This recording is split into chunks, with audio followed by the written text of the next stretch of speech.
Ya, Assalamualaikum warahmatullahi wabarakatuh. Waalaikumsalam warahmatullahi Ini dalam mendukung program ketua baru kita, ketua DPD itu Bapak Eko Haryanto. Kita bicara di sini bertemu dengan Bapak Sigit atau Bang Sigit ya, Bang Sigit. Ini S1-nya safety ya Pak ya. S1 kesehatan masyarakat. Kesehatan masyarakat. S2-nya manajemen dan bisnis. Oke. Nah, tapi Bang Sigit ini cukup expert dalam hal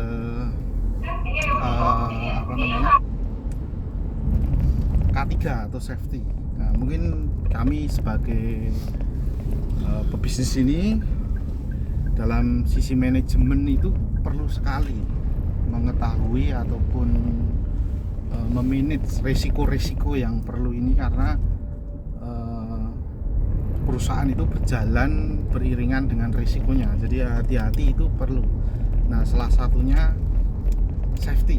Nah, mungkin Bang Sigit bisa menjelaskan safety dalam pendingin itu ataupun dalam bisnis pendingin itu seperti apa? Monggo.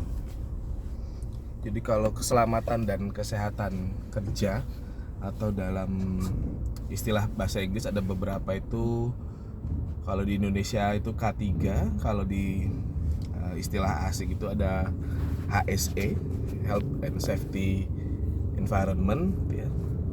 Ada juga OHS, Occupational Health and Safety.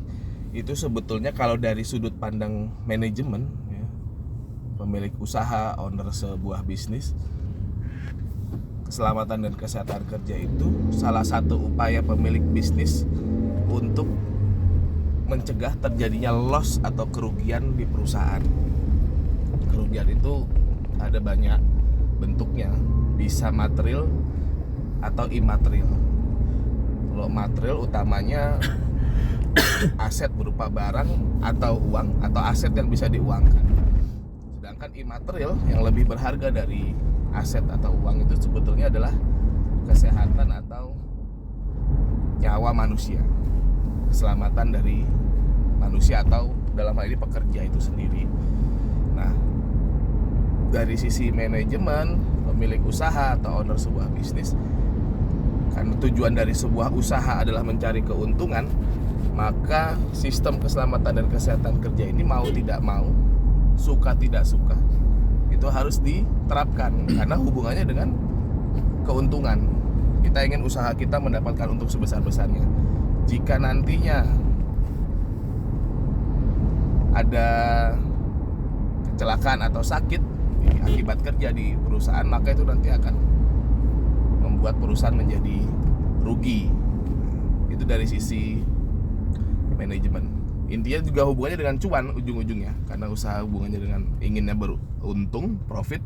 Maka K3 ini support, mendukung agar perusahaan itu bisa terus menghasilkan keuntungan, tidak kemudian jadi boncos karena harus misalnya membeli alat kerja yang baru karena rusak akibat kecelakaan kerja, atau memberikan santunan kematian karena ada, atau santunan kecelakaan karena ada karyawan yang cedera atau meninggal. Itu kan kerugian perusahaan. Kalau dari sisi pekerja, karyawan, ini juga penting karena dia ingin bagaimana caranya tetap bisa bekerja dalam jangka waktu yang lama di perusahaan itu untuk bisa mencari pendapatan atau mendapatkan penghasilan dari perusahaan tempat dia bekerja. Jadi ini simbiosis yang saling membutuhkan antara pemilik usaha dengan pekerja di dalam. Kira-kira gambaran secara garis besar tentang pentingnya atau kenapa harus ada keselamatan dan kesehatan kerja di sebuah tempat kerja. Itu Bang. Oke. Luas sekali sebenarnya untuk K3 ini ya Bang ya. Nah, sekarang hitung-hitungannya, hitung-hitungannya untuk safety ini kan butuh pertama butuh peralatan. katakan body helmet, helm dan sebagainya. Ini tentu perusahaan akan mengeluarkan biaya, biaya ekstra yang akan menimbulkan kos pengeluaran. Tetapi tentu itu tadi seperti Bang Sigit bilang bahwa ini akan membawa keuntungan dalam arti mencegah kerugian gitu Bang ya. Betul. Nah, hitung-hitungannya bagaimana kalau misalnya simulasi daripada kita itu boncos membiayai tadi seperti santunan, seperti biayai ke rumah sakit dan sebagainya atau kerusakan barang itu, hitung-hitungannya gimana agar lebih baik kita invest nih di alat keselamatan kerja seperti itu Bang. Jadi masih banyak masih banyak pimpinan perusahaan atau owner sebuah bisnis atau pemilik sebuah perusahaan itu salah kaprah tentang penerapan keselamatan dan kesehatan kerja di tempat kerja atau di perusahaan. Yang selalu dipikirkan di awal adalah investasi membeli alat pelindung diri atau APD ya dalam istilah K3 itu. Padahal penerapan alat pelindung diri dalam hierarki pencegahan kecelakaan itu ada di urutan terakhir, di urutan nomor 5. Jadi ada 4 tahapan sebelum APD yang bisa diterapkan tanpa mengeluarkan biaya. Karena sebetulnya K3 ini adalah permasalahan administrasi atau manajerial. Tidak melulu atau tidak selalu di awal adalah investasi pembelian alat pelindung diri. Itu juga tetapi menjadi tahapan paling terakhir dalam manajemen keselamatan dan kesehatan kerja. Kalau kita berbicara alat pelindung diri yang paling atas, misalnya helm saja. Helm itu digunakan untuk melindungi kepala dari kejatuhan benda atau melindungi kepala ketika dia terjatuh ke level yang lebih rendah. Padahal dalam sistem manajemen K3 pencegahan kecelakaan itu yang paling pertama adalah eliminasi resiko atau eliminasi bahaya. Seseorang bisa tidak kejatuhan benda yang di atasnya jika orang tersebut tahu bahwa kita tidak bisa bekerja di bawah tempat yang sedang dilakukan pekerjaan. Hindari bekerja di bawah lokasi pekerjaan misalnya. Kalau dia sudah tidak bekerja di bawah lokasi pekerjaan, otomatis dia tidak ada resiko kejatuhan benda. Jadi tidak selalu harus tahu-tahu pakai helm, tidak. Meskipun alat pelindung diri sifatnya wajib karena ada resiko kejatuhan.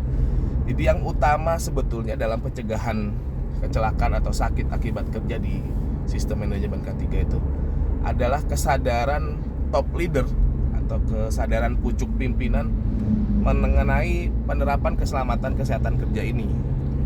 Bagaimana cara mengeliminasi sumber bahaya, bagaimana cara mensubstitusi, mengganti bahaya. Bisakah bahaya itu diganti dengan bahaya yang lain lebih ringan?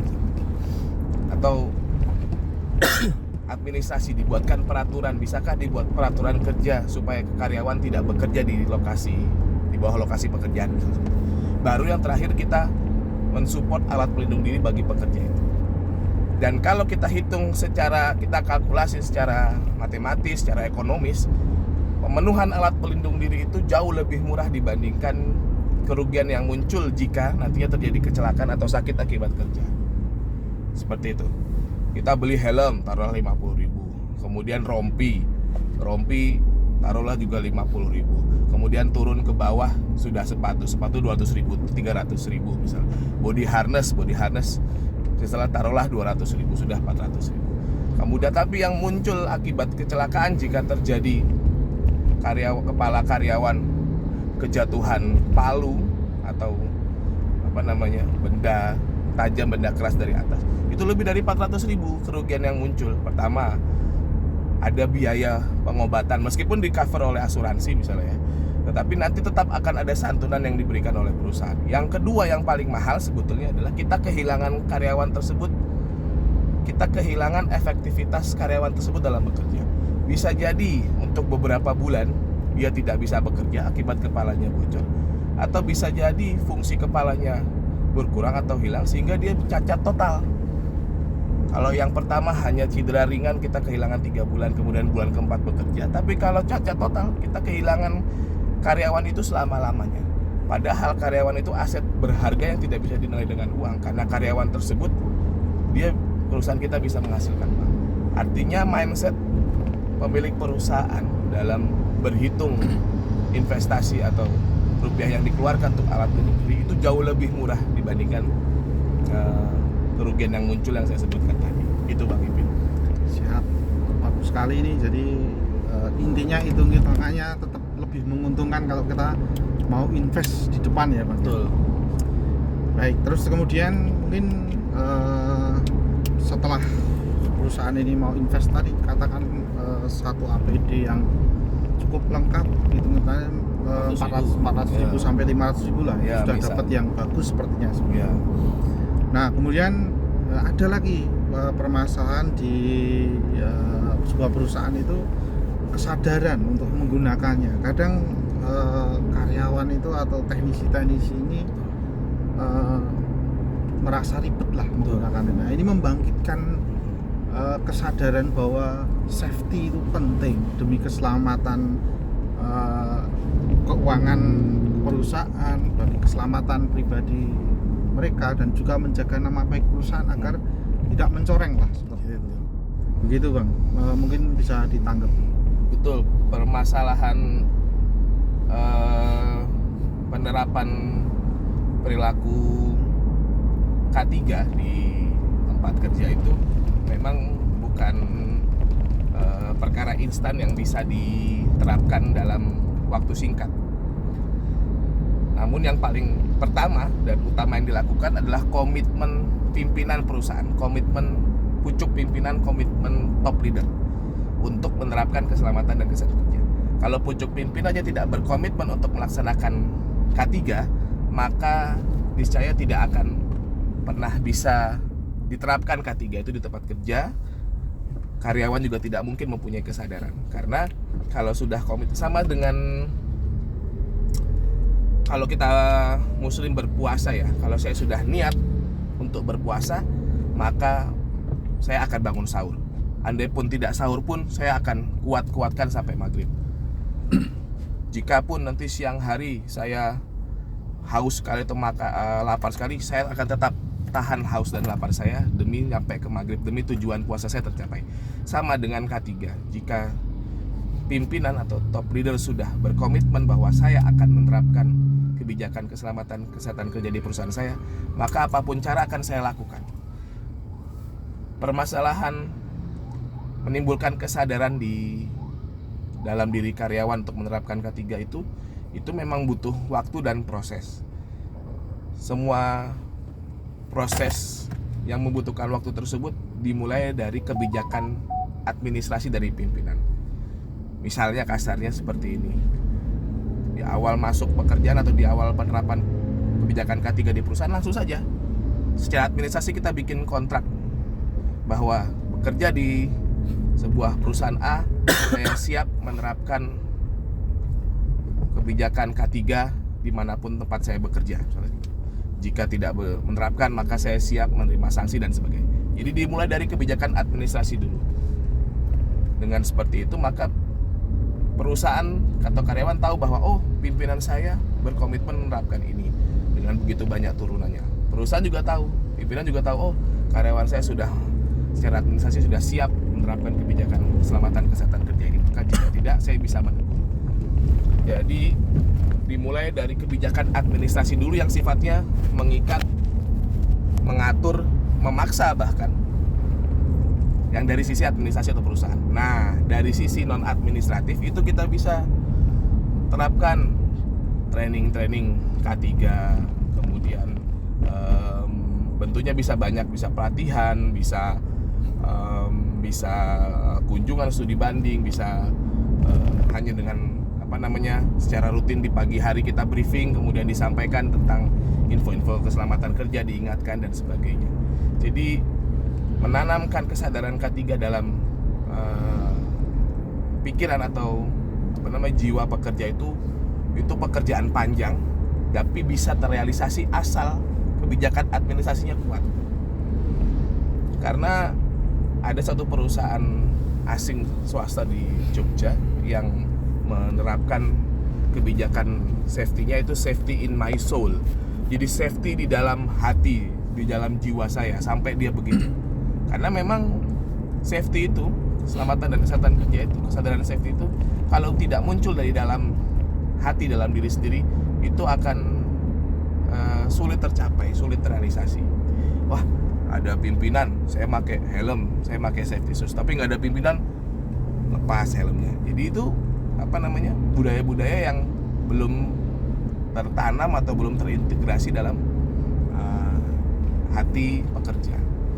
Jadi melaksanakan atau menciptakan budaya K3 ini pekerjaan yang panjang, tetapi bisa diselesaikan dengan administrasi dan pelatihan-pelatihan. Itu bagi Ben. Oke, nah tadi sudah ini menarik sekali ya. Jadi harus dua sisi daripada perusahaan atau pemilik perusahaan atau top leader ini harus memberi arahan ke bawah, begitu juga kesadaran dari bawah ke atas gitu ya. Nah ini demikian. Kemudian ada sisi yang lain Bang, misalnya seperti supportnya seperti asuransi. Ya, seperti BPJS sekarang itu sangat murah sekali. BPJS itu per orang untuk kecelakaan kerja hanya kemarin saya dapat info itu sekitar 17.000 saja untuk potongan iurannya 17.000 itu sudah menanggung biaya nanti kalau ada kejadian di rumah sakit, kemudian kalau meninggal dunia itu dapat santunan. Nah ini menurut Bang Sigit, apakah K3 itu juga perlu sekali memperhatikan yang namanya asuransi, baik yang punya negara seperti BPJS maupun yang swasta? Apakah itu penting Bang? Silakan. Karena saya rasa penting sekali, bahkan itu upaya kalau saya bisa bilang sebutlah asuransi itu kan bukan upaya pencegahan ya. Asuransi itu diberikan pasca kejadian. Kalau sakit di cover pengobatannya, kalau kecelakaan ada santunan kecelakaan, kalau meninggal diberikan santunan kematian gitu ya. Karena sifatnya semua kan pasca kejadian, sifatnya rehabilitatif ya, untuk pengobatan atau untuk penyelenggaraan misalnya kematian atau jenazah gitu ya. Itu karena itu merupakan, kalau kita bicara BPJS, karena itu regulasi nasional, setiap orang atau instansi atau perusahaan wajib bergabung dalam kepesertaan BPJS, maka mau tidak mau kita bergabung. Jadi kalau bicara asuransi itu bicara pasca atau upaya rehabilitatif. Kalau bicara K3 itu upaya preventif dan promotif, adanya di adanya di pencegahan dan promosi kesehatan, khususnya promosi pencegahan kecelakaan. Jadi ini dua hal yang berbeda posisi dan tujuannya, sebetulnya fungsinya berbeda. Kalau keselamatan dan kesehatan kerja ada di fungsi preventif pencegahan, tetapi kalau asuransi itu ada di fungsi rehabilitatif atau pasca kejadian gitu. Kalau K3 mencegah terjadi, kalau asuransi sebagai upaya pemberian tanggung jawab perusahaan dan negara ketika pasca terjadinya kecelakaan. Jadi hal ini berbeda sebetulnya. Andai pun sama halnya ketika andai saja regulasi BPJS itu tidak mewajibkan perusahaan, mungkin kita juga tidak mengikutkan. Tapi karena sebuah kewajiban dalam undang-undang, maka kita ikutkan karyawan kita menjadi peserta BPJS. Kemudian jika ada perusahaan yang memiliki anggaran berlebih, mengikutkan lagi asuransi swasta yang lain. Jadi ini bagi pemilik perusahaan meringankan sebetulnya ketika nanti ada kejadian, untuk kita bisa memberikan perawatan atau santunan. Jadi hal yang berbeda Bang Ipin sebetulnya untuk tujuannya. Baik, terus kemudian safety ini kan juga sekarang sudah menjadi sebuah persyaratan ataupun istilahnya show daripada perusahaan itu menunjukkan bahwa perusahaan kami ini melindungi atau peduli dengan karyawan. Baik, ini kan kalau kita dapat proyek besar itu tentu safety itu menjadi salah satu syarat. Bahkan sertifikat K3 itu kan menjadi syarat untuk kita bisa mengerjakan sebuah proyek, salah satunya ya untuk legalitas yang lain. Tapi dalam saat ini kita bicara masalah pentingnya itu. Nah, menurut Bang Sigit kira-kira yang dilihat oleh customer kita dari perusahaan besar ini kepentingannya apa sehingga safety ini kenapa menjadi sebuah syarat yang hampir mutlak terutama dalam proyek-proyek besar ini, sehingga kita perlu sekali selain daripada tadi kepentingan untuk melindungi baik aset karyawan maupun nama baik perusahaan, safety ini juga penting bagi di mata customer karena kita sebagai pemilik usaha itu kan yang dipikirkan di ujung pasti ini dilakukan investasi ini cuannya apa sih di belakang. Nah ini untuk show-nya kita ke customer kita atau calon customer kita meyakinkannya bagaimana Bang? Oke, silakan. Yang pertama, kenapa konsumen atau pengguna atau pengguna dari jasa kita, beberapa dari user kita sudah mulai mensyaratkan atau mewajibkan adanya sistem manajemen keselamatan kesehatan kerja di perusahaan kita. Itu kenapa? Karena sama saja kalau kita tadi sebagai pengusaha berpikir tentang keuntungan perusahaan, jangan sampai menimbulkan kerugian, user atau konsumen kita juga sebetulnya sama. Dia tidak ingin mendapatkan kerugian akibat mempekerjakan atau memakai jasa perusahaan A untuk merawat AC saya, misalnya kita bicara tentang bisnis AC gitu ya. Saya tidak mau perusahaan saya menjadi rugi akibat perusahaan A bekerja membersihkan AC saya, kemudian terjadi sakit atau kecelakaan, sakit atau cedera ketika bekerja di tempat saya, ketika memperbaiki perusahaan saya. Jadi sama-sama kita berbicara keuntungan.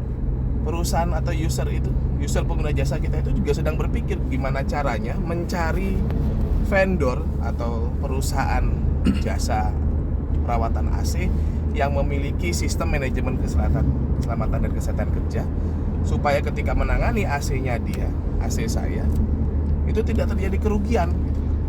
Kalau saya menggunakan perusahaan jasa atau vendor AC yang belum memiliki SMK3 ya, sistem manajemen keselamatan kesehatan kerja, maka saya ada resiko terjadi kecelakaan di rumah saya, di perusahaan saya. Itu akan menimbulkan kerugian baik secara material dan imaterial. Material jelas, mungkin AC-nya tahu-tahu rusak karena korsleting atau dan sebagainya. Atau yang lebih parah, jika ada terjadi kecelakaan, maka perusahaan saya ini kan juga dalam penilaian corporate saya, misalnya perusahaan atas saya, atau penilaian negara saya misalnya, kalau perusahaannya perusahaan besar, perusahaan asing misalnya, itu akan merugikan value nilai prestasi perusahaan saya. Itu kerugian yang sangat besar imaterial. Maka dia tidak mau ambil resiko menggunakan jasa perusahaan yang belum memiliki atau menerapkan K3 di tempat kerja dia. Itu dari sudut pandang pengguna jasa atau konsumen atau user kita. Sama-sama tidak ingin menimbulkan kerugian akibat menggunakan jasa orang lain di perusahaan. Tapi kalau dari sisi kita, pelaku usaha, pemilik usaha, kenapa kita harus memiliki K3 atau sistem manajemen K3 untuk show misalnya ya? Itu penting karena pertama, persaingan bisnis di era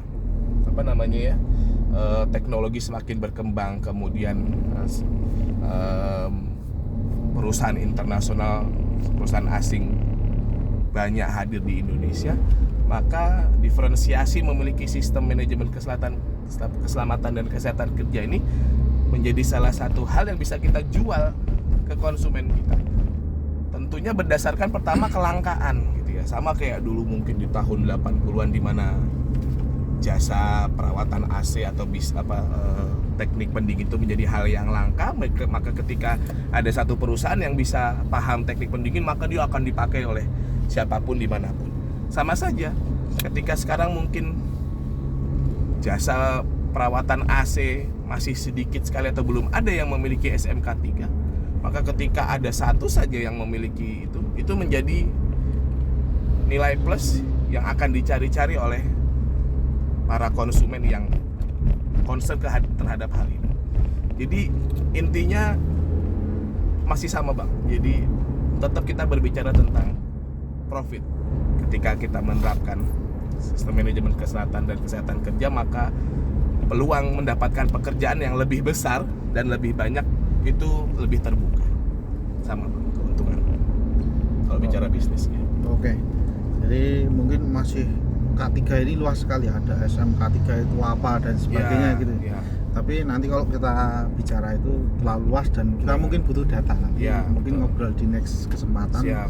Tetapi sebagai penutup atau terakhir sebelum kita tutup ini semua, hal terkecil ataupun hal yang bisa dilakukan oleh sebuah perusahaan perintis atau yang masih baru, apa Bang yang harus dilakukan agar ya istilahnya safety tapi tidak perlu modal besar gitu.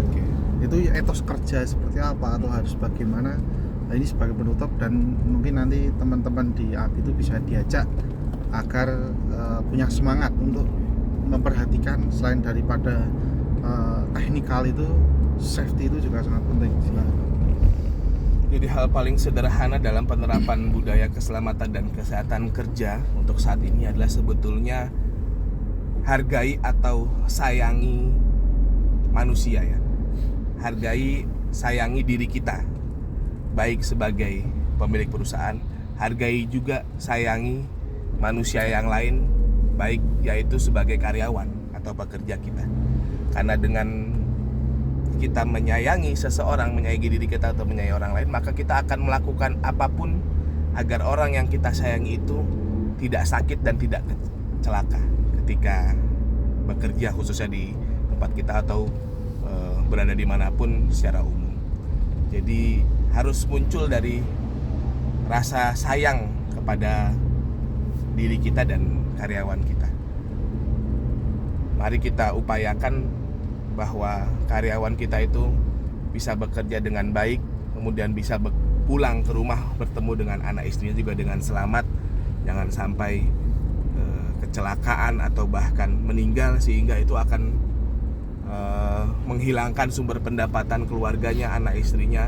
Nah, mungkin kalau kita belum bicara tentang investasi uang atau dana yang besar, maka kita bicara tentang hati saja dulu, bahwa kita merasa karyawan kita adalah keluarga kita, maka mari kita lindungi karyawan kita, jangan sampai karyawan kita sakit atau mengalami cedera akibat bekerja di tempat kita. Saya kira itu Bang Ipin sebagai penutup. Baik, gitu saja apa yang kita obrolkan dengan expertnya K3 dari Apitu DPD Yogyakarta, Bang Sigit atau Mas Sigit Nugroho. Nantinya kita akan bicara lagi yang lain-lain yang lebih panjang dan lebih menarik. Mungkin teman-teman nanti kalau ada masukan atau ada pertanyaan, silahkan nanti bisa di komentar. Nanti kita ketemu lagi dengan Bang Sigit untuk membahas lebih dalam lagi, lebih tajam mengenai K3, sehingga kita lebih baik dalam menjalani bisnis maupun pekerjaan sebagai teknisi baik di organisasi Apitu maupun di perusahaan kita masing-masing. Gitu, terima kasih sekali Bang Sigit, terima kasih atas wawancaranya lah. Ini semoga menjadi masukan bagi teman-teman di Apitu, khususnya Apitu DPD Jakarta. Terima kasih. Mohon maaf bila kita berdua ada salah. Wassalamualaikum warahmatullahi wabarakatuh. Waalaikumsalam.